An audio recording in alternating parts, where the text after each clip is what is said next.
is all you need to make the money guaranteed, and you can live off royalties forever. And it makes me wonder, is it just a wonder, or is it one-hit thunder?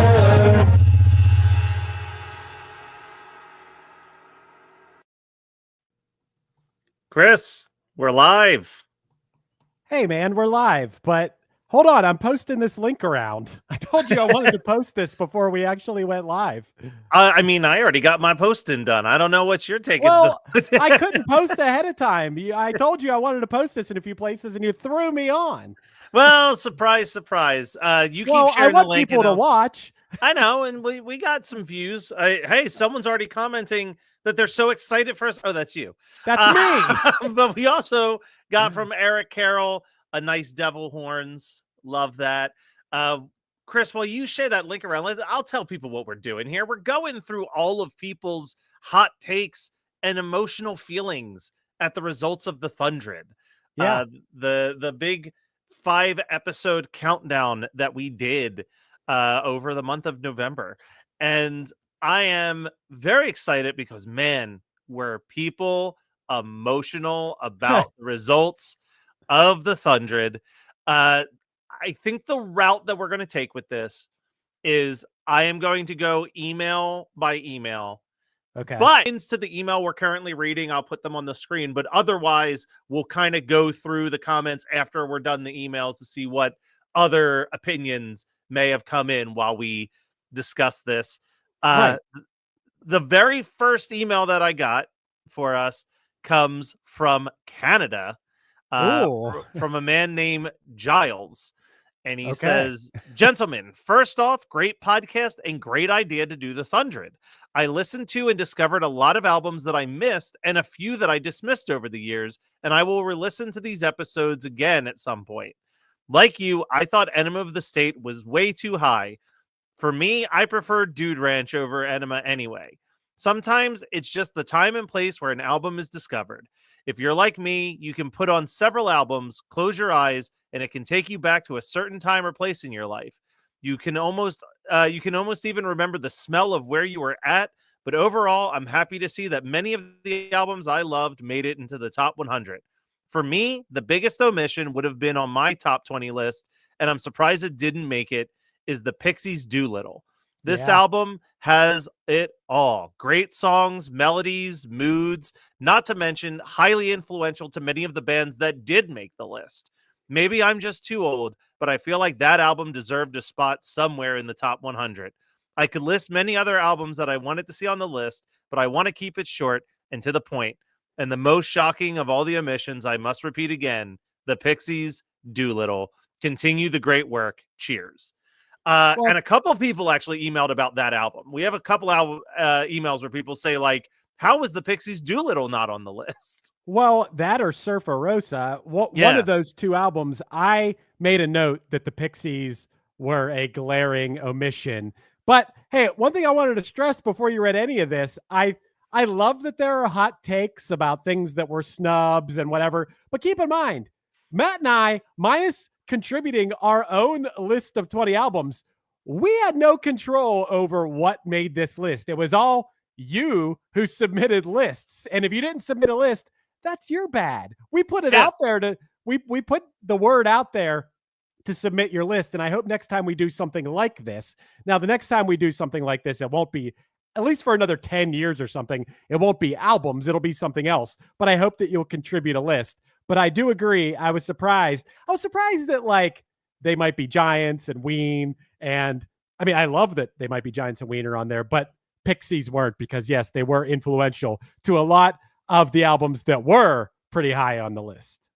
Yeah, well, and Chris, further that point, after we get through these emails, you and I are going to read the albums that were on our 20 list that still didn't make it. You know what I mean? Like, even us as the hosts had no more power than anybody else out there.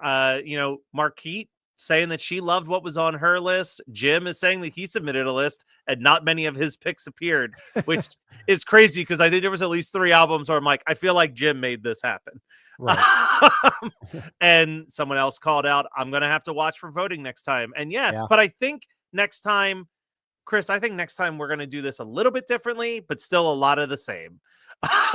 Why? What do you think is going to be different next time? I think next year, for the sake of switching it up, I think we should swap positions, and I should be the one aggregating all the data, and you being the reactor.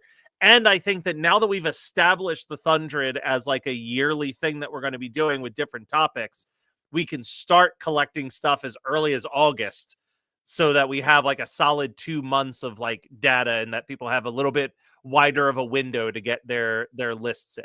Sure. And we could talk about it on the actual show. This was more stuff we were posting on the internet and in our Facebook group and stuff to gather the lists. But I mean, I think the obvious next one that we got to do, Matt, is one-hit wonders. We'll see. A lot of people emailed a lot of suggestions of what they'd like to see as a Thundred list. So maybe we take all those suggestions, and in like June, if you're a member of our Facebook group, go find us on Facebook, One Hit Thunder. Maybe we'll put a poll up on the group in like June of like, hey, of these topics, what do you want the next Thundred to be? Sure.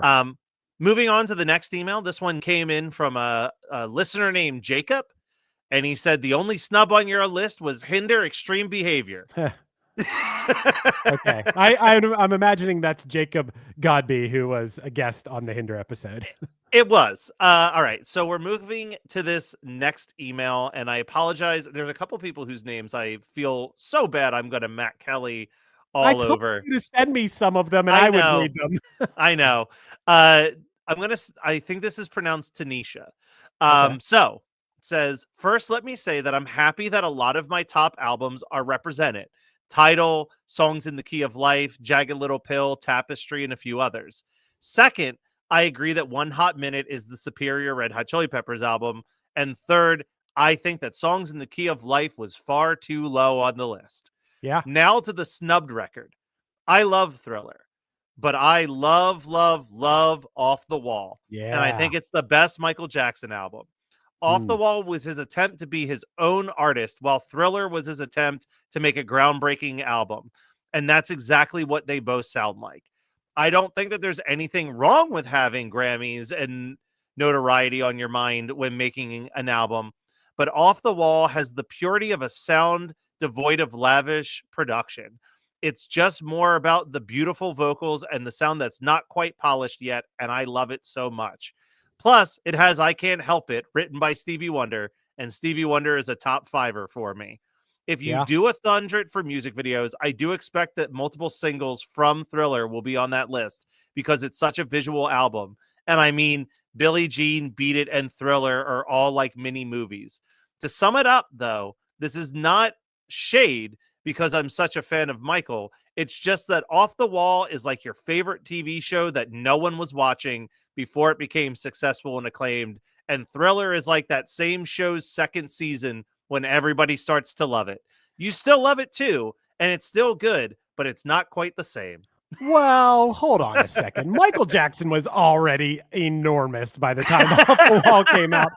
I will say, Rock With You, I go back and forth between Rock With You and maybe PYT is my favorite Michael song, but I think Rock With You might be the superior song. Don't Stop Till You Get Enough, amazing song. But I will say that Off the Wall also has what I think is one of the worst Michael Jackson songs, which is She's Out of My Life, which is it's just a painful song to listen to. I don't know. I thought you made a pretty good point, Matt, about Bad. I never really thought about how good Bad was as far as the track listing and stuff. And it might be a better track listing than it's kind of slept on how good the Bad album is. That was a Kelsey Laurie opinion that I adopted. She loves Bad, and I came around to agreeing with her. All right, so this next email is from Mike. And this is kind of a quick one, but it says, "Hey guys, I found out about your podcast through Krista Makes a Podcast, and I'm glad I did. I thoroughly enjoyed the Thundred series. Is the list published anywhere so that I can go back and explore some of these albums that I'm not familiar with? Thank you for all the work that you put into this. Looking forward to the next one. So, Chris, that one's more directed at you. Are we going to make this list public soon for people to track it down? I think that what we should do, Matt, and I'll do this in the next week or so, is I believe that now it's been out there long enough, people can go back and listen to the episodes. But what I'm going to do is do a real proper blog style post with a little bit of thoughts on each album and make it so it's just not just a list. We'll make a nice blog post. I'll get it together and we'll finally put it out there so people can use it as a reference. So I'll add it to my to-do list because I think these episodes I've been directing people like, yo, you want to know what it is? Go listen to the episode. But now I think it's been long enough that we can put it out there so people can click into it just like they would click into the Rolling Stone list or the whatever other list, Apple Music. We'll do that here. I'll try to get that done in the next week or so. Well, when we're done with all these emails, we'll talk about a few of the other things that are on the Chris Fios and Matt Kelly to-do list that pertain with the future of One Hit Thunder. So stay tuned for that, everybody. This next email is a really long one. Oh, boy. And it's from a listener named Bill. He says, thank you for putting this list together. It's been a really fun series of episodes, and the ranking system really gave this a nice quirky mix of indie rock, emo, and pop punk that is usually underrepresented in the broader Rolling Stone style lists. What follows shouldn't be read as complaining or criticism, but just some records that I think could also fit into a list like this. Okay, so can I chime in as you go here? I feel like you said it's going to be a long one. because this is really, really long. So feel free to chime in. And I will say that in the original email that Bill sent, he listed a bunch of albums from all of these bands that I'm about to name. For the sake of simplicity, I just had the band's names. Okay. And you can just insert whichever albums you think he may or may not be referring to at that point. But he said, I'm really happy to see the Weaker Thans left and leaving on the list.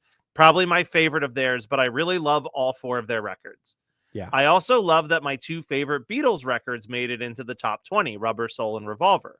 These fit right into that sweet spot between the mop top poppy Beatles and the acid tripping hippie Beatles. Both of which I love in their own way, but these are the albums that perfectly balance those sounds, in my opinion. In terms of punk rock, I was disappointed seeing NoFX twice and Blink-182 getting in over, I'd argue, superior albums from bands like Screeching Weasel, The Queers, Mr. T Experience, Descendants, and Jawbreaker. Not to take anything away from NoFX and Blink, but song for song, I don't think any of their albums hold up to the records of these bands. Well, let me stop you there. I agreed. I wish there would have been a Descendants Are All album on this list. Right on the bubble, it was like 103 or 104 if it would have went. It was almost there. Was Screeching Weasel, My Brain Hurts. That was the album that he called out specifically. Yes. Okay. That was almost there. The other bands, there was zero. Yeah. Not even close to being on the list based on people's votes. Yeah. Yeah. He said, I'd also like to throw in the Buzzcocks Singles Goin' Steady. Does that count? It was released as an album in the US, but I do suppose it's a compilation or maybe even the special self-titled album. And here's one that we've got a couple other emails that mention. He goes, also, no Ramones in all caps with a couple question marks and exclamation points. He goes, the self-titled or Leave Home. That was pretty shocking to not see them represented on the list at all. Well, the Ramones were not on my list because I think the Ramones are obviously important. There's a lot of music that wouldn't be around if it wasn't for the Ramones, but I also never listened to the Ramones. I literally never listened to the Ramones. Oh, see, I listen to the Ramones all the time. Well, did you? I would say they're on your list. I didn't. If we had gotten a longer list as hosts, Rocket to Russia would have been like in my top 30. Well, maybe. Listener, it's Matt Kelly's fault because he said he literally listens to the Ramones all the time and still didn't put them on his list. I never listen to the Ramones, so of course they're not going to be on my list. But Matt, you blew it. I did blow it. It says here, also in the hard rock vein, Black Sabbath, Paranoid, or Master of Reality. I mean, I get the Eagles being on the list, but personally, the only list I'd put them on is a list of bands not to include on lists like this ever. Wow. That's a little bit of a hot take. And I did see Chris DeMakes as an example of a person who definitely thought Black Sabbath was going to be on this list. And yeah, other than I think on his list, I think he might have been the only person to put. I mean, maybe one other person put him. Definitely not enough people to have them even close to the top 100. There's another email we have that's going to throw an accusation at us that might explain things. Who knows? We'll find out. The one that absolutely needed to be on a list like this, and is probably one of my top 5 albums of all time, is Devo's Are We Not Men? Just absolutely groundbreaking. Nothing has ever been made quite like it. That's the one that I was pretty shocked to not see it make it to the top 100 at all. To a lesser extent, one record that probably didn't register, but may or may not have been included in my personal top 20 would have been Blondie's Parallel Lines. Hit after hit and hugely influential. The list also seems to be pretty lacking in hip hop, especially from a group of 20 and 30-year-olds who I'd think would have had more of an interest. Enter the Wu-Tang was a nice surprise, but nothing from the absolute run of heaters from the mid-90s like Illmatic, Ready to Die, Liquid Swords, Midnight Marauders, Low End Theory, nothing from Kanye's 4 or 5 album run at the start of his career, no Public Enemy. I mean, I thought they wouldn't, even though they wouldn't make my personal top 20 list, I was also surprised that the Blueprint or the Black Album didn't make it on. Or even maybe something from Ice Cube's run of solo albums. Okay, well, we did. I mean, we had what? We had Wu-Tang Clan. We had Kendrick Lamar, Beastie Boys. There were a few other hip hop albums. Missy Elliott made the list. But it was a small NWA. It was definitely the less represented genre. Well, I'll agree. The fact that there was no Tupac or Biggie was a shock. And Dr. Dre didn't make it either, right? No, the Chronic wasn't on there either. I mean, Outkast is on here. And the Kanye run, which I was talking about the other day, those first 5 Kanye albums. So you had College Dropout, Late Registration, Graduation, 808s and Heartbreaks, and then Dark Twisted Fantasy. And then even Yeezus was the 6th album. Incredible run of albums. But I think he just ruined it in recent years. But here's the other side of that, Chris. Or because he has 5 to 6 certified classics, maybe the point spread just that wasn't the case at all. People just weren't putting it on there. Right.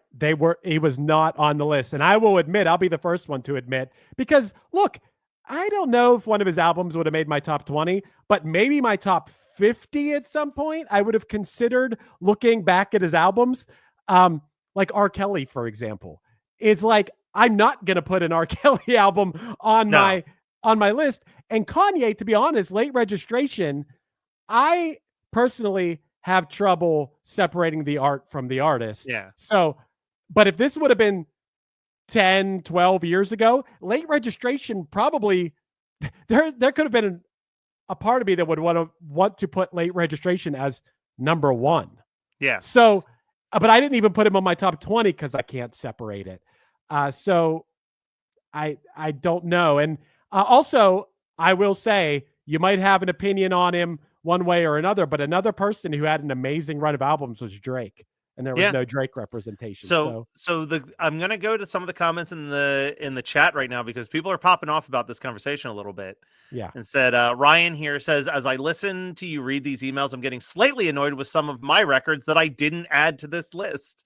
Mm-hmm. Steve said, well, it's all dependent on who's submitting a list. Hip hop has never been relevant in my life. I don't music by any of those 90s hip hop artists who some consider iconic.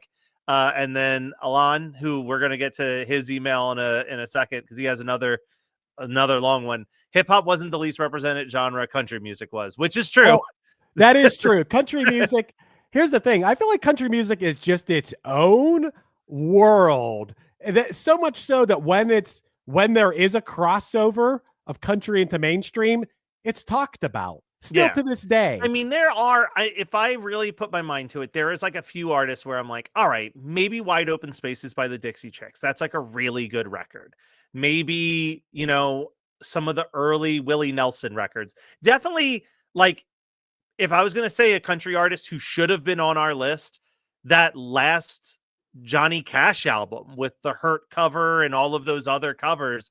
I mean, those are some pretty important albums. And then someone else chimed in, mild country fan here. It's notoriously a single heavy genre, which is also very, very true. Yeah, like when you talk about like classic albums, just in the grand scheme of things, you think about like Sgt. Pepper or Pet Sounds or whatever. But when it comes to country music, what are albums that are so big and so well known that you can just say the name of the album? What is the Born in the USA of country music? What is the Purple Rain of country music? Yeah.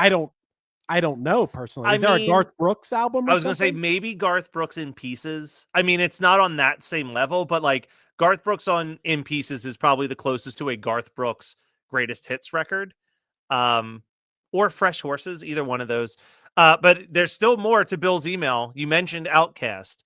Yeah. He said, this is beside the point, but I also heard you sort of hand wave out Outkast's Atlanteans, pronounced ATLians, for future reference. Yeah. Or Aquamanai, pronounced to rhyme with Gemini because it's a mix of Big Boy being Aquarius and Andre being Gemini.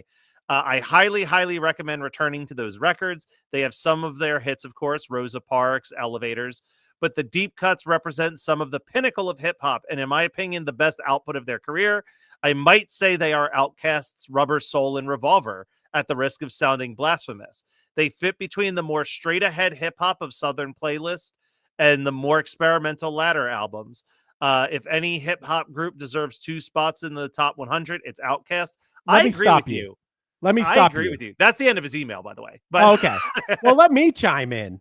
Those earlier Outkast albums, which I know a song here and there. No, we're not talking about Stankonia, which has So Fresh, So Clean, Miss Jackson, and most importantly, Bombs Over Baghdad, which is that's the one that I couldn't believe. Like I said, I actually put that album over Speaker Box, in my opinion. I think that Stankonia is just a nonstop hit train. Man, the group is still popping off on country real quick. Yeah, Live at Folsom Prison. I thought about that. Yeah. Johnny Cash, yeah.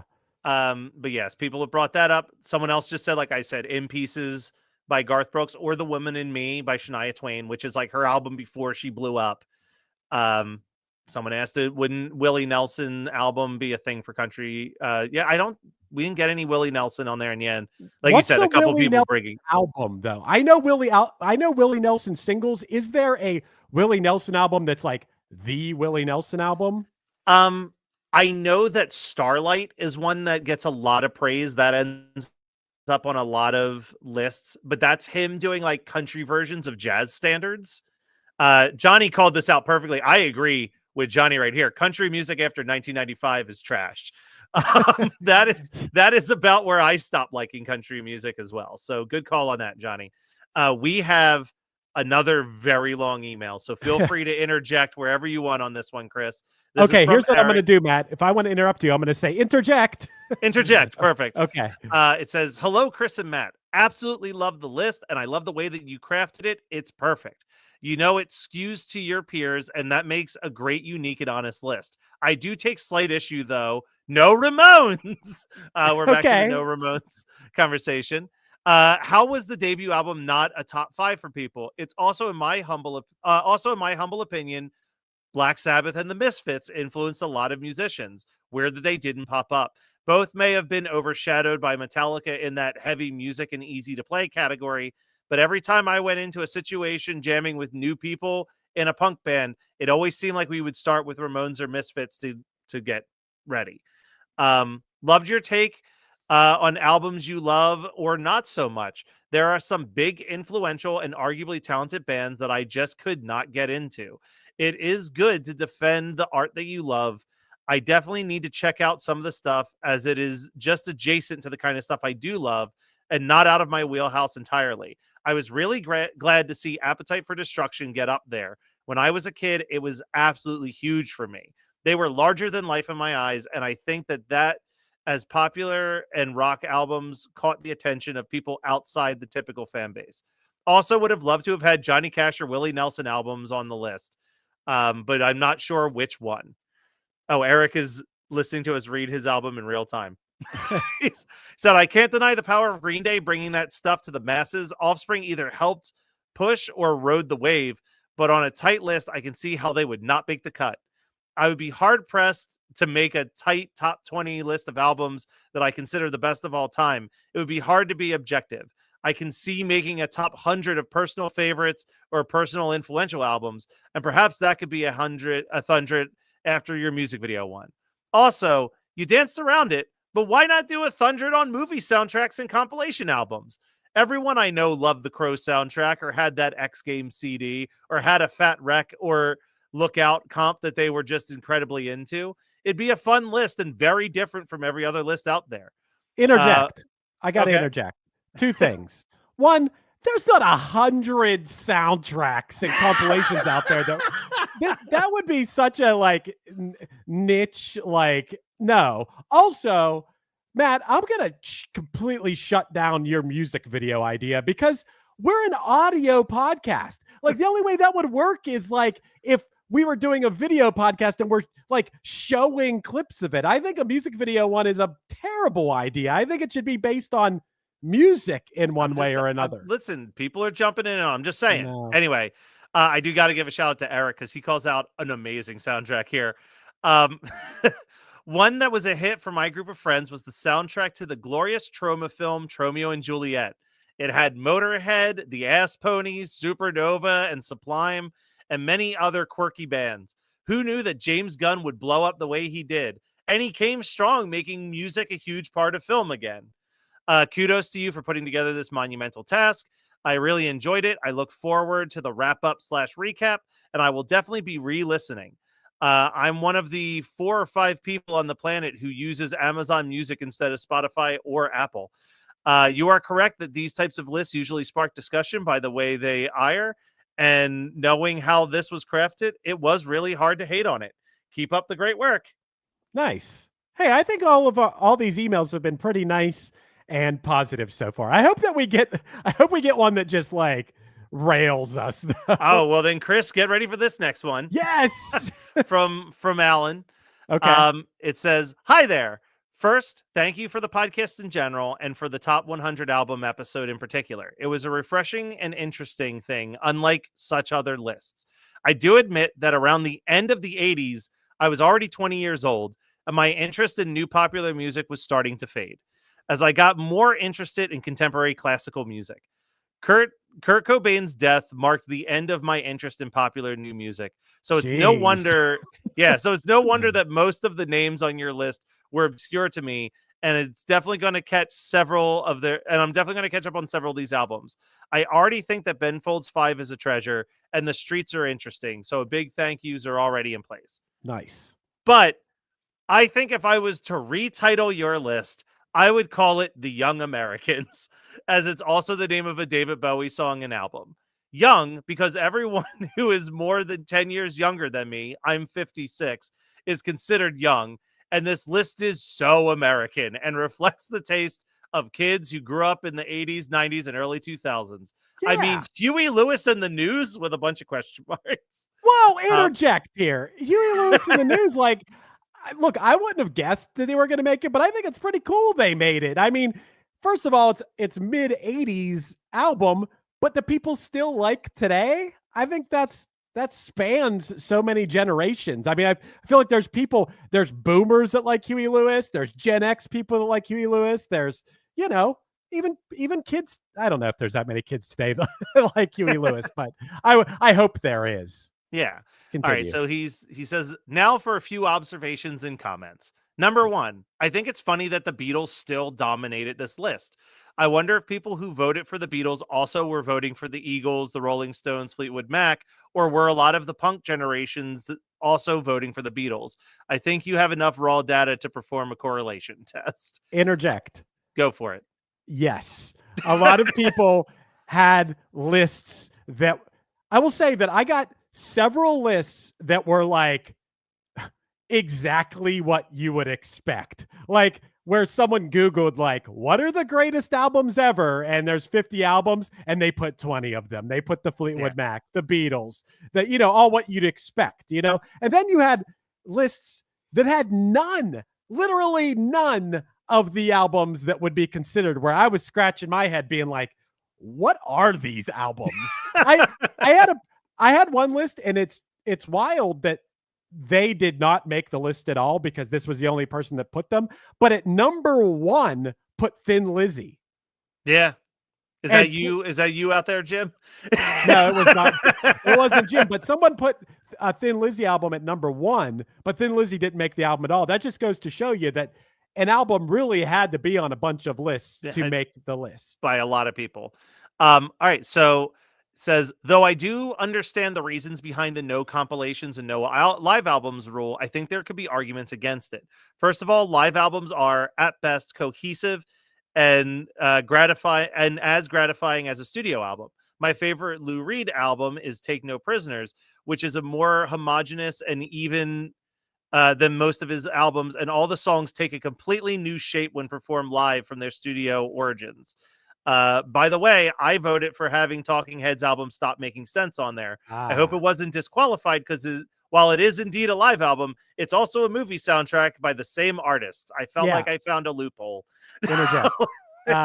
Talking Heads were the first. I made a big list of bands and artists, and I'm like, wow, I'm surprised they weren't on there. Talking Heads were the first one I put there. Yeah. Talking Heads did not make our list. Although, is Stop Making Sense, which is a live album, is that their most, what is like the Talking Heads album? It would be either Fear of Music, Remain in the Light, or songs about, I think it's songs about buildings and food. I think that's what the full album is. But it's definitely their early stuff for the most part. Like their 70s output, and then obviously the Remain in the Light has the Once in a Lifetime, which was like their really big 80s mainstream moment. Says number 3, compilations are a completely different issue for several reasons, but I think that there's some great artists that never released a really great album.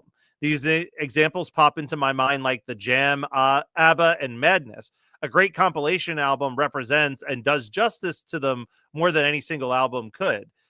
Something even like a compilation of Bowie from the 70s is going to be better than each of his individual albums at that period. I'm a great Bowie fan, and I think most of his albums are masterpieces. He said, I think next year the Thundred should be more about the artists, not songs or albums. I think that would give a chance to oddly missing artists like U2 on your list. By the way, I'm totally against doing a hot top 100 music videos for 2 reasons. 1, nothing is more boring than someone talking about visuals for 10 hours. Yes. But I agree with that. I totally disagree with this next take. Number 2, there are just too many music videos, so voting would be too spread out and would have no meaning. Each video would only get a few votes to make the list meaningful. I disagree fully. I would say that there are more albums in existence than music videos in existence. Well, yeah, true. And also, I do agree with the first point that we are mostly an audio podcast. So talking about something where the visuals are so important is, I don't know. I would want that to be like a video. Like if we narrowed it down to 20 and did a well put together edited video and included clips as we were talking about them, that would be different. I would be down for that. But because you do need to see what we're talking about with certain videos. All right, number 5. I'm not one to go on for conspiracy theories, but you consistently mentioned the 100+ people that you personally contacted for votes. But what about the little people, like the listeners? Did we submit so few emails that they weren't part of the count? I don't think he understands what he means. I think that he thought that we were saying that you reached out to 100 people directly, and those were the only people whose votes counted. No, the listeners were part of that 100. Over half. I would say over half. Like I reached out to family and friends and past guests first, and then I opened it up to listen. I think we have more lists from listeners of, I posted in our group, and I think I got more from that than I did hitting up past guests and friends and family and stuff. It's definitely probably at least 60% listeners of One Hit Thunder. Yeah. All right, we've got 3 more points that he has here. Point number 6. Now for my grievances. No Velvet Underground, no Kraftwerk, no Roxy Music, no Iggy Pop and the Stooges. Kraftwerk? Yep. No, Kraftwerk is making. I mean, Kraftwerk is important because of the fact that Kraftwerk was sampled in early hip hop. But have you ever tried to sit down and listen to Kraftwerk? That is not a fun experience. That is no. It says these albums changed music history, and then he kind of lists off a few others that he thought were missing from the list. Paul Simon, Talking Heads, Lou Reed, Television, Blondie, The Ramones, The Police, U2, Genesis, Sinead O'Connor's debut album, and anything from Frank Zappa.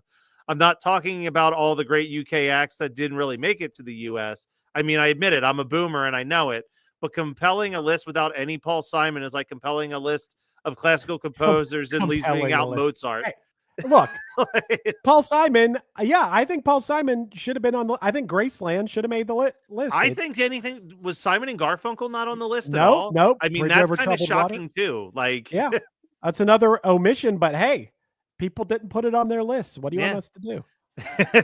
And that's he has 2 more, but he's in the comments. Number 7, the next 100 list should be official live albums. Weezer doesn't have one of those, so we'll be safe. The Weezer love is crazy. We just fall our generation between Matt and I, which is where a lot of people tend to be. It's just those Weezer albums, they're juggernauts. Yeah. What are you going to do? And then the final note that he has is still tied to Weezer. He goes, also, just seriously, Weezer album, the Weezer Blue album, what the fuck? Pinkerton is okay, but the debut does not age well at all, in my opinion, even though I know I'm the minority here. Cheers and pardon for the lengthy email. I've got no one to talk to about music. Keep calm and carrying on with the jolly work.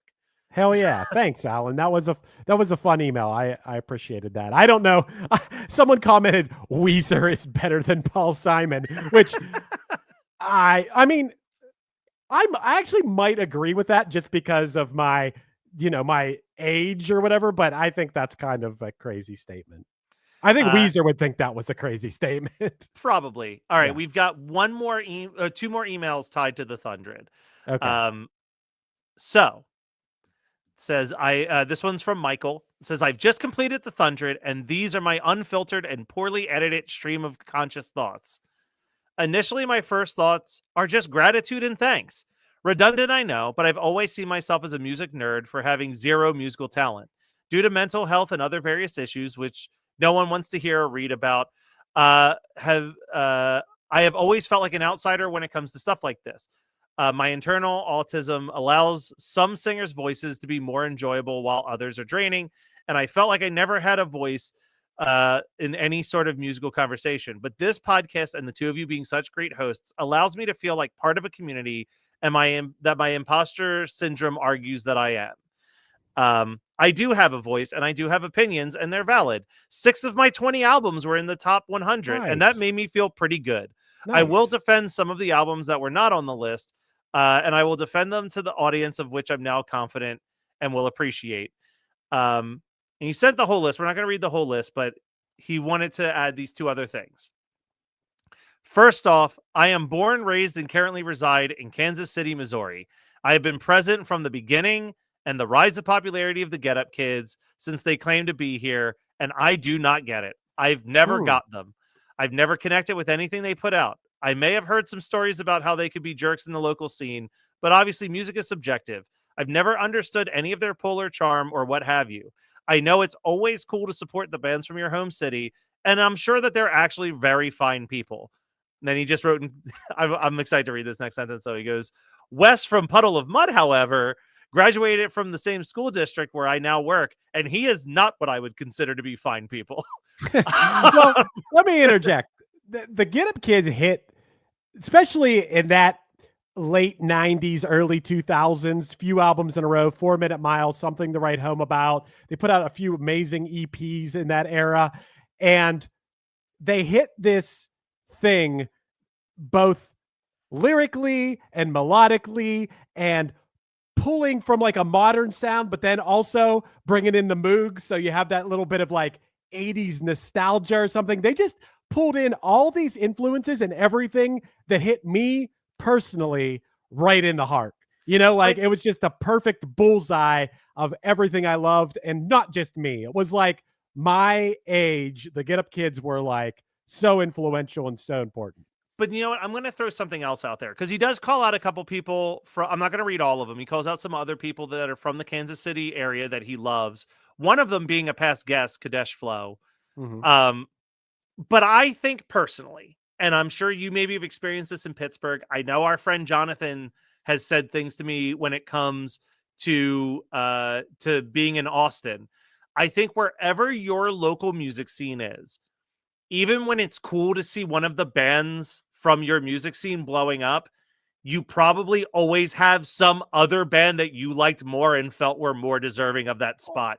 Where like for the people on the like the other thousands of cities who aren't like in that music scene, it's just the coolest thing that they've ever heard from this band that happens to be from Kansas City. Yeah, and you're going to have either some interaction with this band, or someone you know had an interaction, or someone dated a member of the band and they were a jerk, and I don't know, just some story, whether it's true or not, about that artist that's going to have you have this certain attitude about that. I know that from experience. Yeah. I'll never forget like Jonathan venting to me about Phoenix TX, who is like a band that I like, but he's like, you know, at the time that Phoenix TX blew up in Austin, he was really into like what Bowling for Soup was doing, what Dynamite Boy was doing, like what all of these other Texas punk bands were doing that he thought were more deserving of getting like signed and going on a big tour.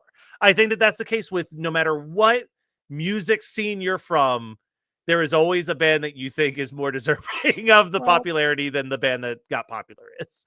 Sure. Anyway, the last part he has in here, and I actually fully agree with this. I'm curious what you think about this. But he says, I will also advocate for Toxicity as an absolute erroneous snub on the list.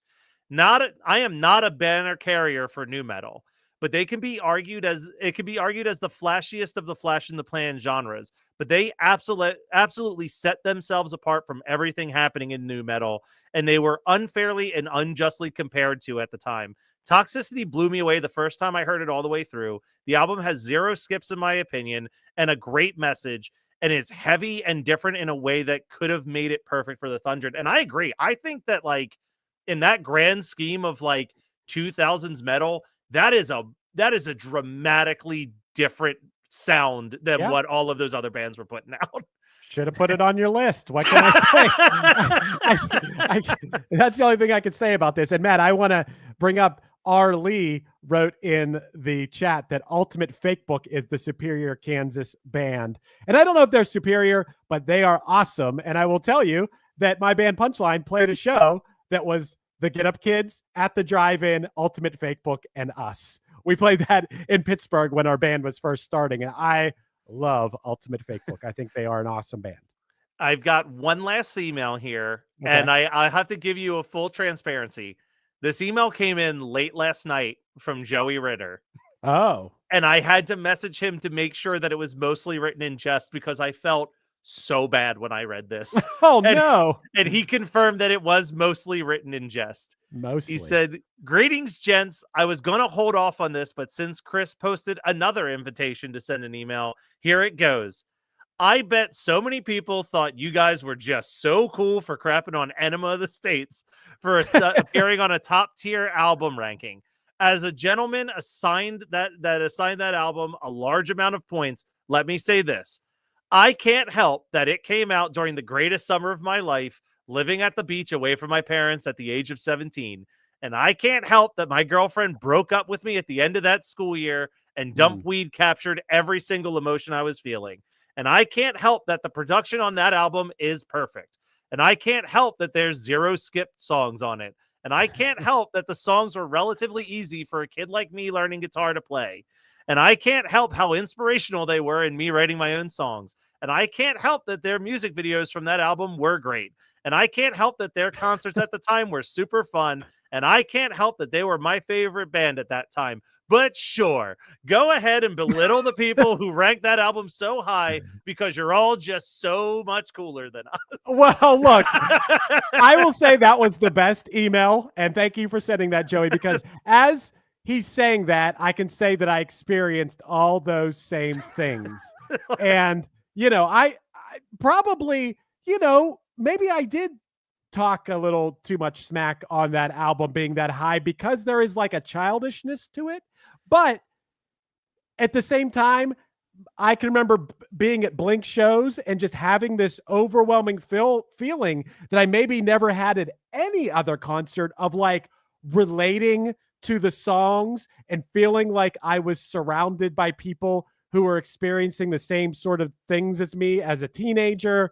And yeah, I mean, he has a great point, and I would like to rescind some of my bad thoughts on that. Probably. I still stick with what I said, which is like, I have no problem with it being on the list.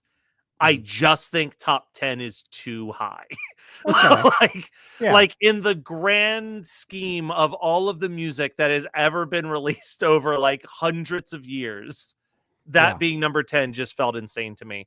Chris, let's go through our personal snubs. What were some of the albums that were on our personal lists that go back and forth? You want to go back and let's forth go back and forth. Let's start from the bottom. Like what was like your 20 or your 19 that didn't make the list? I actually a decent amount of my actual list made it, and I just wrote down some that I think were just in general snubs. Okay.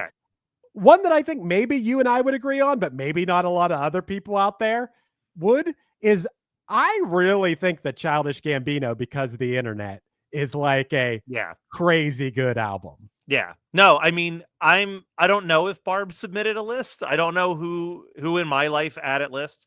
I promise you that if she did, that would have been her number one. That would have been 20 points right out the gate to that album, because that is and she's the one that convinced me that that was a great album. Like to me, I thought it was a fine album, and then she like sent me a track by track podcast that someone did where they like read the screenplay that came out simultaneously with the album that like connects the storyline. I'm like, oh, this is an absolutely brilliant concept album with amazing beats, and it's just an amazing album. Mine are going to get progressively better, but the album that I put at number 20, just out of a little bit of hopefulness, because they're one of my favorite bands. I was hoping that maybe a few other people had put this album on their list too, and it could make it into the 90s to the 100 part of the Thundred, was Primus's Sailing the Seas of Cheese. Dude, look, I love Primus as much as the next guy, but who are you kidding thinking that, that enough people are going to put Primus? And plus, Primus has a bunch of albums, and it's kind of like it's all spread out, Yeah, it would have been tough. It would have been tough. All right, so what's another one on your list?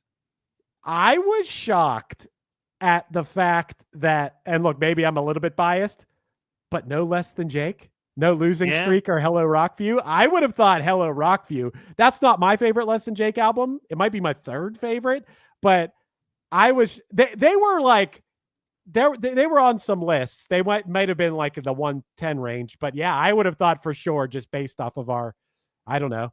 I would have general thought demographics. I would have thought enough Krista Makes a Podcast fans would have crossed over and stuff. Or maybe it was one of those situations where people thought other people were putting it on their list. But I would have thought Less Than Jake.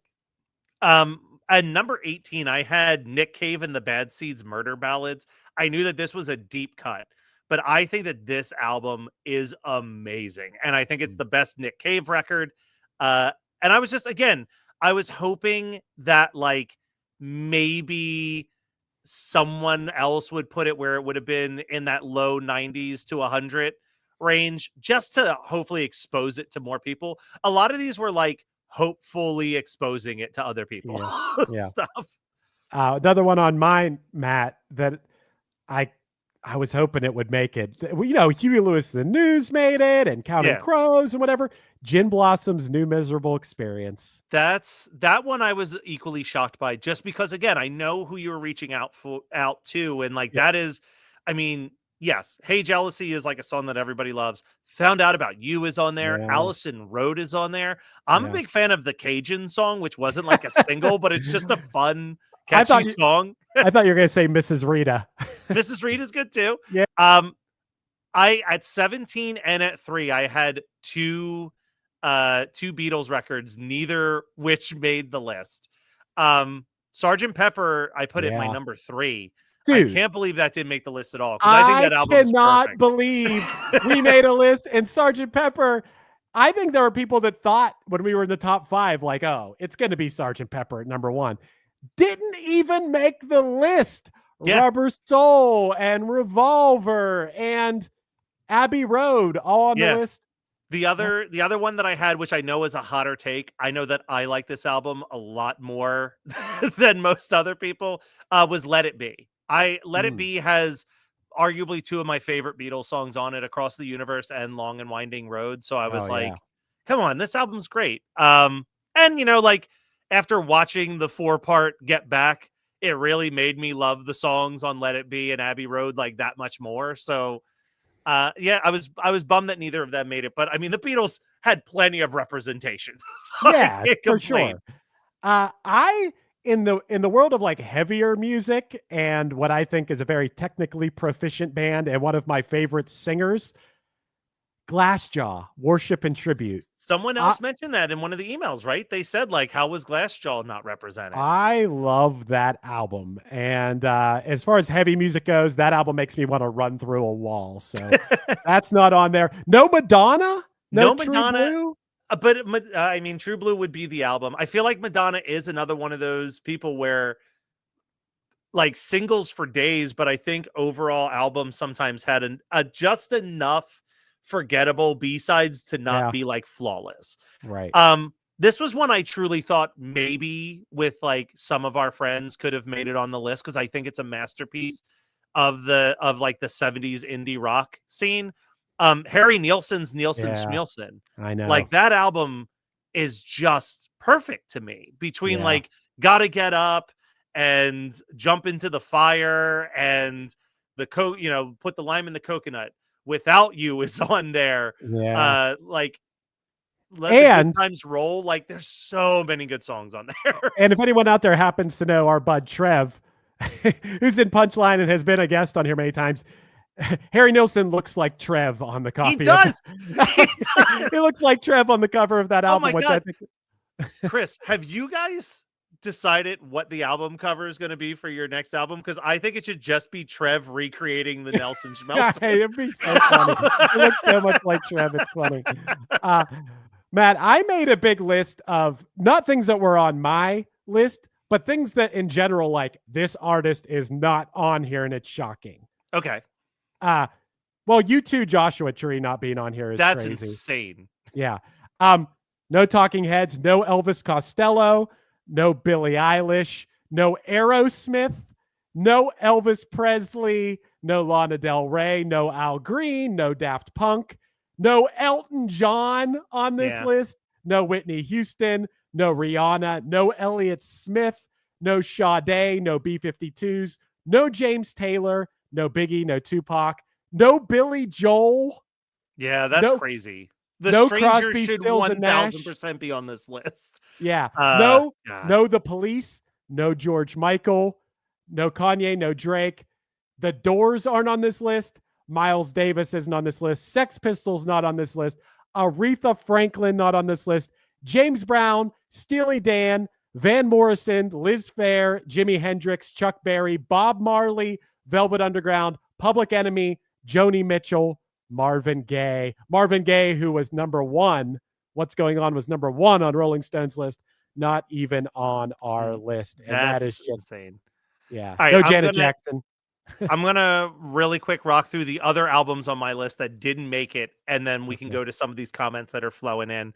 Kind of just because of our scene, I was shocked that this didn't make it even into the 90s or 100s. I had Thursday's Full Collapse Like, I think that album is flawless. I think that album kind of changed music for a lot of people. Can't believe that wasn't on there. Chris, I said it multiple times on the final episode. I really, truly was hoping that Meatloaf Bat Out of Hell would be really high on this list, because that is, to me, 7 perfect songs. Like, there is not a skippable track, masterpiece record. Thought that there was going to be more indie music fans that would have put like Neutral Milk Hotel in an aeroplane over the sea somewhere on this list. It's probably one of the greatest lo-fi indie rock albums of all time. This one was just because it's my personal favorite album of all time, but the format, Dog Problems, I think I may have been the only one that had that album on their list. Similarly with the Avett Brothers, I and Love and You. I mean, I really thought that Norah Jones' Come Away With Me deserved to be on this list. It's one of the most Grammy-winning albums of all time. I think it's great. And then I did post in the Facebook group my big recommendation that everybody check out Run the Jewels 4. That was my number 4 on the list. I mean, that album, I think that as time goes by, if people start to rediscover that album, that might get looked at as one of the most important albums of like the decade of the 2020s.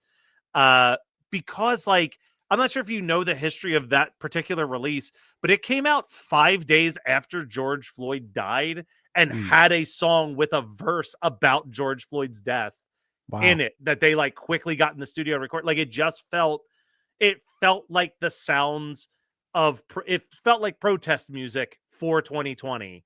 And like it coming out at that time was like insane. So let's go with, we got a couple comments that rolled in while we were doing this.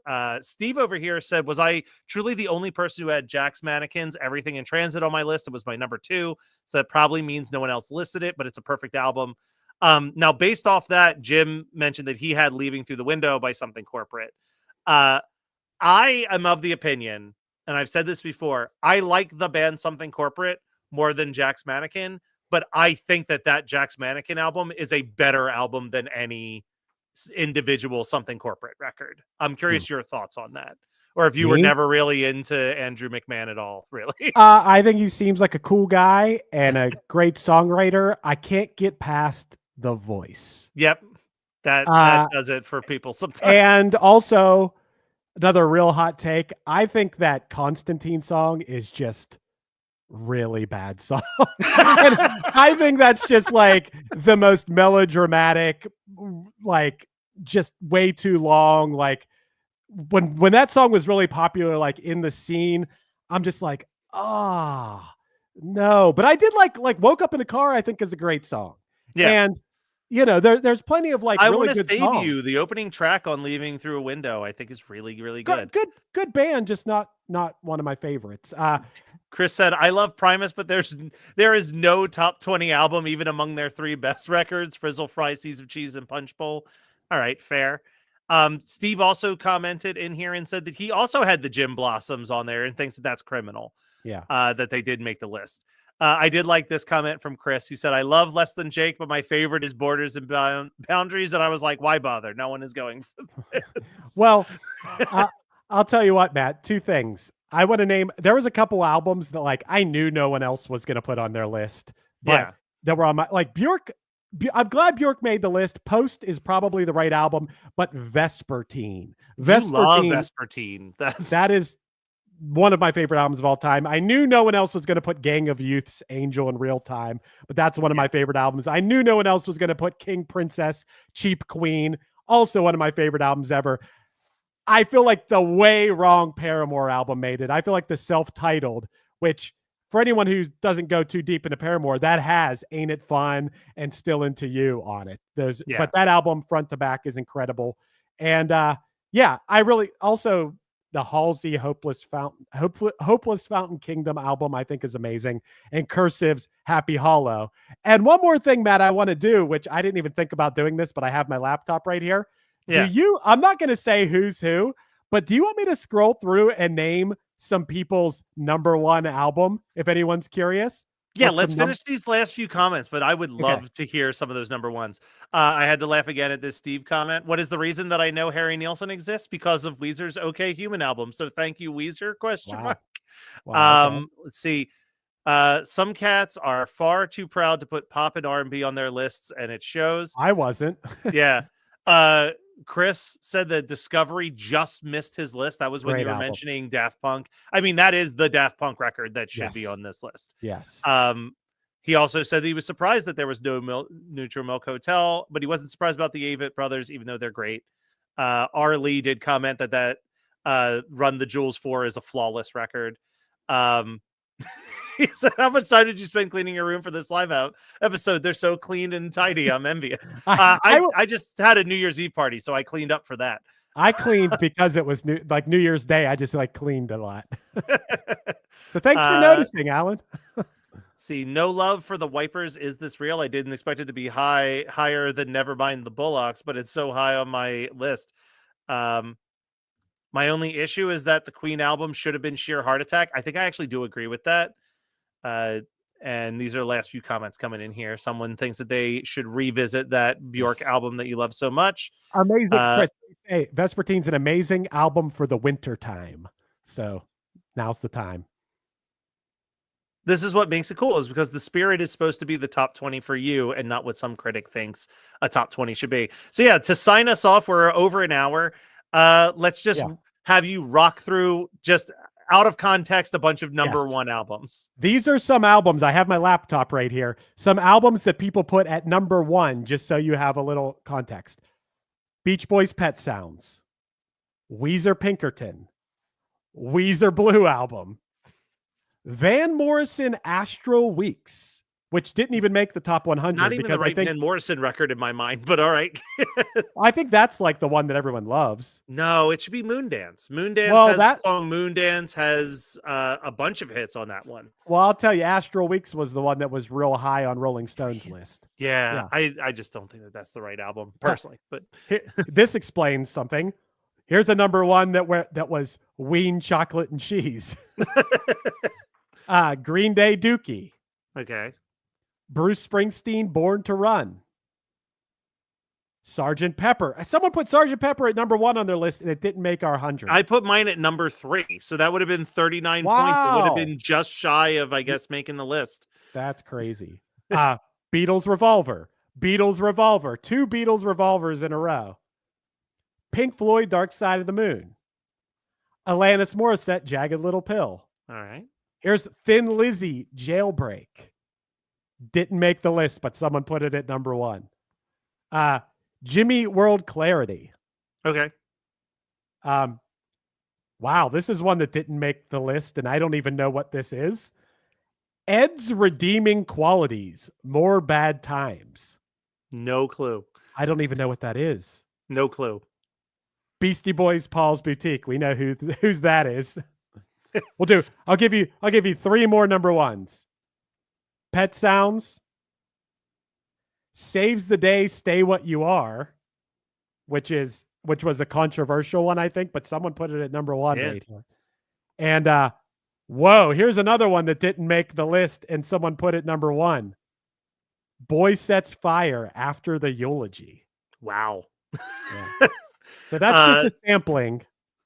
But yeah, we'll think about the different options. I don't hate the idea of artists, just top 100 artists of all time. Because that's pretty vague. Because you can take into account an artist like Madonna, right, who maybe doesn't have an all-time great album, but has a career of all-time great singles. You really want to do the one-hit wonders? I think that's a great option. Yeah. I don't know. Someone said maybe lists decades based. Like, I would love to do like our 190s albums. I think we'll get a much more genre spread doing decade specific. But yeah, it'll be interesting to see.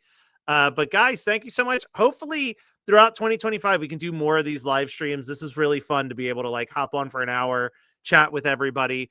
And we'll maybe, who knows, maybe we'll do this like once a quarter or once a month or something. We'll figure out something to make this fun.